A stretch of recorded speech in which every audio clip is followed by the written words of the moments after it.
श्रीमद् भगवद गीता अध्याय 1 श्लोक 10वां। दुर्योधन की सबसे बड़ी ताकत या सबसे बड़ा भ्रम के बारे में आज हम जानेंगे। राधे राधे दोस्तों, मैं दिव्या त्रिपाठी जन मीडिया टीवी के गीता वचनामृत शो में आप सभी का हृदय से स्वागत करती हूँ। सबसे पहले मैं आपसे एक सवाल पूछना चाहूंगी। क्या कभी आपने किसी मुश्किल परिस्थिति में खुद को यह कहकर हिम्मत दी है, मेरे पास सब कुछ है, मैं हार ही नहीं सकता? कभी परीक्षा से पहले, कभी व्यापार में नुकसान के समय, कभी किसी रिश्ते के टूटने पर, कभी किसी बड़े फैसले के सामने हम अपने मन को समझाते हैं, मेरे पास अनुभव है, मेरे पास लोग हैं, मेरे पास पैसा है, मेरे पास ताकत है। लेकिन क्या केवल यह सोच लेना कि मैं मजबूत हूं हमें वास्तव में मजबूत बना देता है? यही सवाल आज कुरुक्षेत्र के मैदान में दुर्योधन के सामने खड़ा है। और आज का श्लोक बहुत दिलचस्प है। अपर्याप्तं तदस्माकं बलं भीष्माभिरक्षितं पर्याप्तं त्विदमेतेषां बलं भीमाभिरक्षितं। दुर्योधन कहता है कि भीष्म पितामह द्वारा सुरक्षित हमारी सेना अपरिमित है, जबकि भीम द्वारा सुरक्षित पांडवों की सेना सीमित है। पहली नजर में तो ऐसा लगता है कि दुर्योधन अपने पक्ष का आत्मविश्वास बढ़ा रहा है, लेकिन क्या सच में वह आत्मविश्वास से बोल रहा था, या फिर वह अपने मन को विश्वास दिलाने की कोशिश कर रहा था कि हम उनसे ज्यादा शक्तिशाली हैं, हमें कोई हरा नहीं सकता? यहीं से आज की कहानी बहुत गहरी हो जाती है। जरा शब्दों पर ध्यान दीजिए।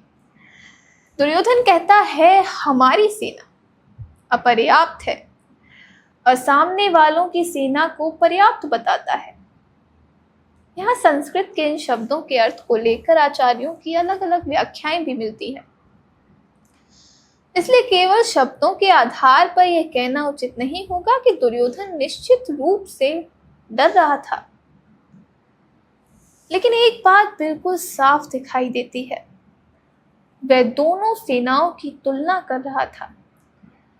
और यही तुलना आज हमारे जीवन की सबसे बड़ी समस्या बन चुकी है। एक छोटा सा उदाहरण लीजिए। मान लीजिए दो दुकानदार हैं।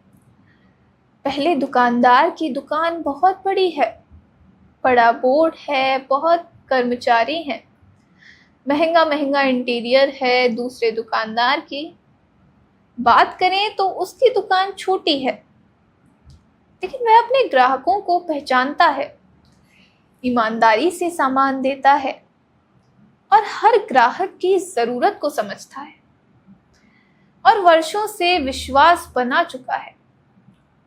अब बताइए कौन ज्यादा मजबूत है? सिर्फ दुकान देखकर जवाब देना मुश्किल है, क्योंकि असली ताकत हमेशा दिखाई नहीं देती। और यही बात महाभारत के युद्ध में भी लागू होती है। दुर्योधन संख्या देख रहा था, योद्धा देख रहा था, हथियार देख रहा था, लेकिन युद्ध की वास्तविक शक्ति केवल संख्या से तय नहीं होती। अब अपने जीवन की ओर आइए। कई बार हम भी यही गलती करते हैं। हम सोचते हैं कि उसके पास मुझसे ज्यादा पैसा है, उसके पास मुझसे ज्यादा साधन है, उसके पास मुझसे ज्यादा लोग हैं, उसकी पहचान मुझसे बड़ी है। और फिर हम अपने आप को छोटा समझने लगते हैं।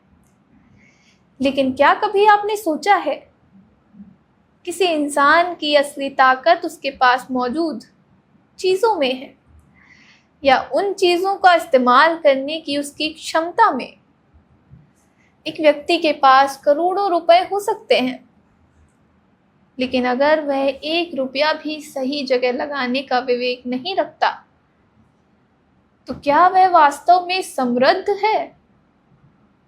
एक व्यक्ति के पास बहुत ज्ञान हो सकता है, लेकिन अगर वह अपने ज्ञान को व्यवहार में नहीं ला सकता, तो उस ज्ञान का आखिर लाभ ही क्या है?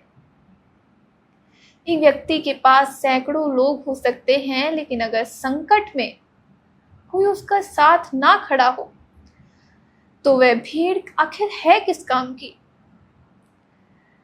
और यही इस श्लोक का सबसे खूबसूरत संदेश है।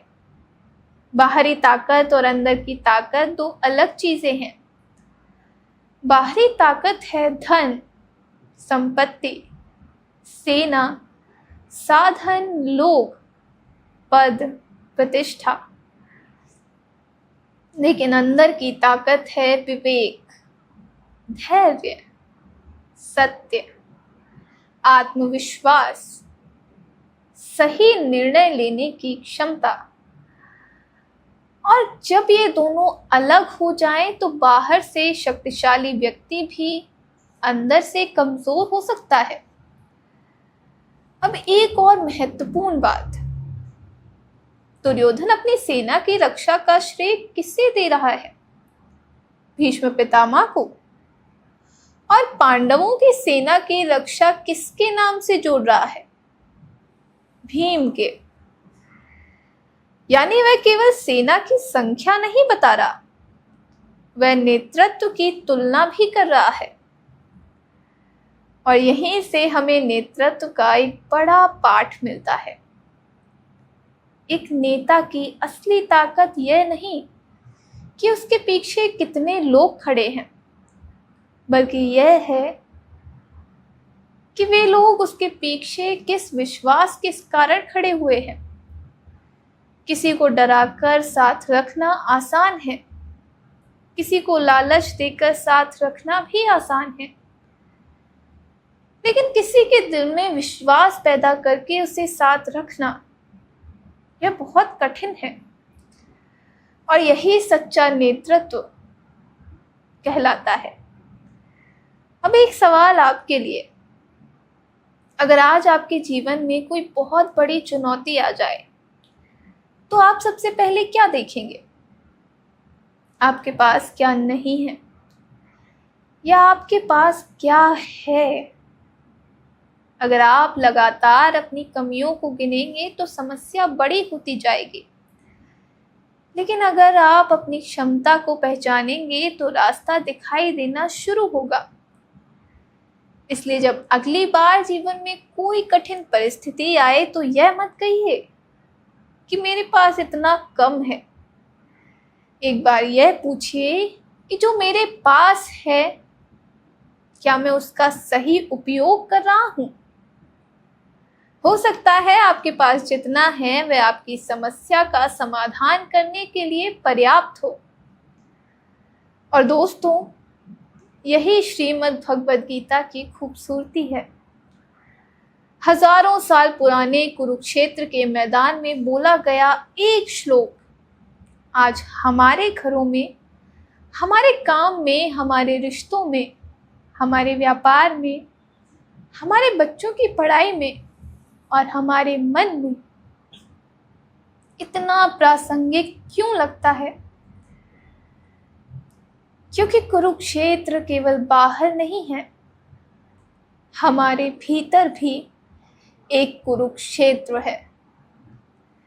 एक तरफ हमारा भय है तो दूसरी तरफ हमारा साहस, एक तरफ अहंकार है तो दूसरी तरफ विवेक, एक तरफ मोह है तो दूसरी तरफ सत्य। और हर दिन हमें चुनना होता है कि हम किसके साथ खड़े होंगे। आज का जीवन सूत्र, अपनी ताकत का मूल्य दूसरों से तुलना करके मत तय कीजिए, क्योंकि हो सकता है जिसे आप कमजोर समझ रहे हो वही आपकी सबसे बड़ी शक्ति हो, और जिसे आप अपनी सबसे बड़ी ताकत समझ रहे हो वही आपका सबसे बड़ा भ्रम हो। इसलिए आज अपने मन से सिर्फ एक सवाल पूछिए, मेरी जिंदगी में वास्तव में मजबूत क्या है, मेरे साधन या मेरा विवेक? इस सवाल का जवाब शायद आपको अपने बारे में कुछ ऐसा बताएगा जो आपने आज तक खुद में नहीं देखा होगा। अगले एपिसोड में हम देखेंगे कि दुर्योधन अपनी सेना को क्या आदेश देता है और क्यों वह अपने सबसे महान योद्धा की रक्षा के लिए पूरी सेना को एक विशेष निर्देश देता है। वहीं से हमें समझ आएगा कि कभी कभी जिस व्यक्ति को हम सबसे मजबूत समझते हैं उसकी रक्षा की जरूरत क्यों पड़ती है। मैं दिव्या त्रिपाठी आपसे विदा लेती हूँ और इसी के साथ गीता को केवल पढ़िए मत, अपने जीवन में खोजिए। राधे राधे, जय श्री कृष्ण।